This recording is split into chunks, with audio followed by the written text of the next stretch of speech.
જાણો, શીખો અને અપડેટ રહો. દુનિયાભરની અવનવી અપડેટ્સ મેળવવા માટે આજે જ અમારી યુટ્યુબ ચેનલને સબસ્ક્રાઇબ કરો. ચાલો આજે ભારતના ઇતિહાસની એક એવી સફર પર નીકળીએ જેણે આ દેશનું ભવિષ્ય હંમેશા માટે બદલી નાખ્યું.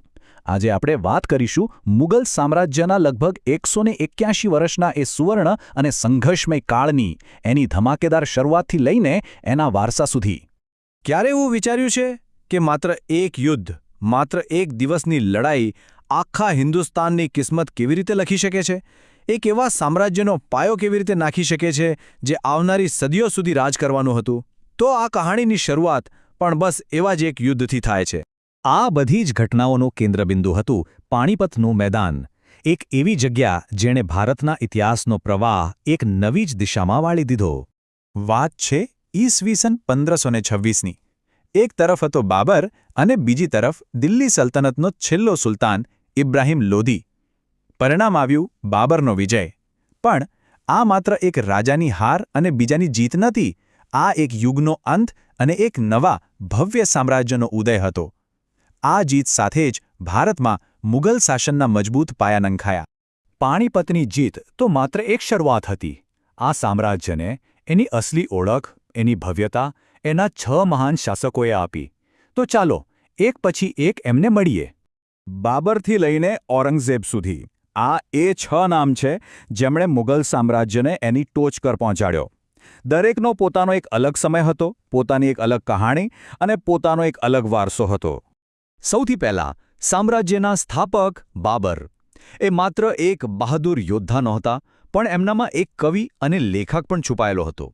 એમને પ્રકૃતિ સાથે ખૂબ લગાવ હતો અને એમણે પોતાની આત્મકથા બાબરનામામાં આ બધી વાતો ખૂબ જ સુંદર રીતે વર્ણવી છે. બાબર પછી આવ્યા એમના પુત્ર હુમાયુ. એમનું જીવન કોઈ ફિલ્મની સ્ક્રિપ્ટથી ઓછું નહોતું. શેરશાહ સૂર સામે હારીને રાજપાટ ગુમાવ્યું, વર્ષો સુધી ભટકવું પડ્યું અને પછી પાછા આવીને બધું જીતી લીધું. પણ અંત જુઓ, જે માણસ પુસ્તકો અને જ્ઞાનનો આટલો શોખીન હતો, એનું મૃત્યુ જ પુસ્તકાલયના પગથિયા પરથી પડી જવાને કારણે થયું. અને પછી ઇતિહાસના મંચ પર પ્રવેશ થાય છે અકબરનો, જેમના નામની આગળ મહાન લાગે છે. કેમ? કારણ કે એમણે પાણીપતના બીજા યુદ્ધમાં હેમુને હરાવીને સામ્રાજ્યને સ્થિરતા આપી. એમણે બિનમુસ્લિમો પર લાગતો જજિયા વેરો હટાવી દીધો. એમણે બધા ધર્મોની સારી વાતો ભેગી કરીને દીન-એ ઇલાહીની સ્થાપના કરી. અને હા, એમના દરબારના નવરત્નો જેમ કે બીરબલ અને ટોડરમલ, એમના નામ તો આજે પણ આપણા સૌની જીભ પર છે. જહાંગીરના શાસનકાળમાં કલા અને ચિત્રકળા એના શિખર પર પહોંચી. કહેવાય છે કે જહાંગીર પોતે કલાના એટલા મોટા પારખુ હતા કે એ કોઈ પણ ચિત્ર જોઈને કહી શકતા કે એનો કયો ભાગ કયા ચિત્રકારે બનાવ્યો છે. એમના શાસન પર એમના પત્ની નૂરજહાંનો પણ જબરદસ્ત પ્રભાવ હતો. હવે વાત કરીએ મહેલોના બાંધનાર શાહજહાંની. એમના સમયને મુગલ સ્થાપત્યનો સુવર્ણયુગ કહેવામાં આવે છે અને એમાં કોઈ અતિશયોક્તિ નથી. એમણે દુનિયાને પ્રેમનું પ્રતીક તાજમહેલ આપ્યું. દિલ્હીનો ભવ્ય લાલ કિલ્લો અને આગ્રાની મોતી મસ્જિદ આજે પણ એમના કલાપ્રેમની સાક્ષી પૂરે છે. અને આ 6 શાસકોમાં છેલ્લા હતા ઔરંગઝેબ.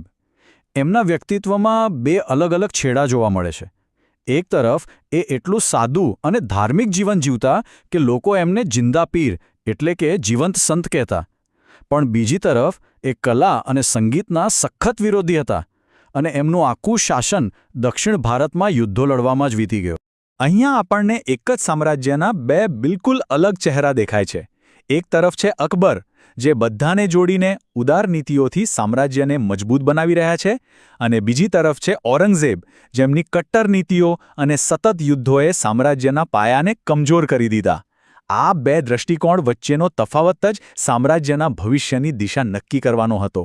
પણ મુગલોની આ સળંગ ગાથાની વચ્ચે એક એવા શાસક પણ આવ્યા જે મુઘલ નહોતા, પણ એમના સુધારાઓ એટલા ક્રાંતિકારી હતા કે એમની અસર આજે પણ આપણને જોવા મળે છે. એ હતા શેરશાહ સૂર. એમણે હુમાયુને હરાવીને થોડા સમય માટે દિલ્હીની ગાદી સંભાળી. ભલે એમનું શાસન ટૂંકું રહ્યું, પણ એમના કામ જો, નવી ટપાલ વ્યવસ્થા, મુસાફરો માટે ધર્મશાળાઓ અને સૌથી અગત્યનું, એમણે રૂપિયો ચલણમાં મૂક્યો. હા, આજે આપણે જે રૂપિયો વાપરીએ છીએ એનું મૂળ અહીંયા છે. અને એ ભવ્ય ગ્રેન્ડ ટ્રંક રોડનું નિર્માણ પણ એમણે જ કરાવ્યું હતું. તો સવાલ એ થાય કે આટલું મોટું સામ્રાજ્ય ખાલી તલવારના જોરે ચાલતું હતું? ના, એની પાછળ એક ખૂબ જ મજબૂત શાસન વ્યવસ્થા અને એક સમૃદ્ધ સંસ્કૃતિ હતી. ચાલો એને જરા નજીકથી જોઈએ. મુગલ શાસનની કરોડરજ્જુ હતી એમની મનસબદારી પ્રથા.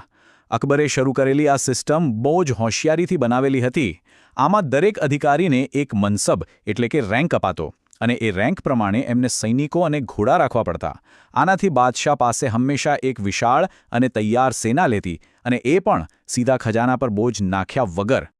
કલા અને સાહિત્યની વાત કરીએ તો મુઘલ કાળમાં ઈરાની અને ભારતીય શૈલીનો એક અદ્ભુત સંગમ જોવા મળ્યો, ખાસ કરીને એમના સ્થાપત્યમાં.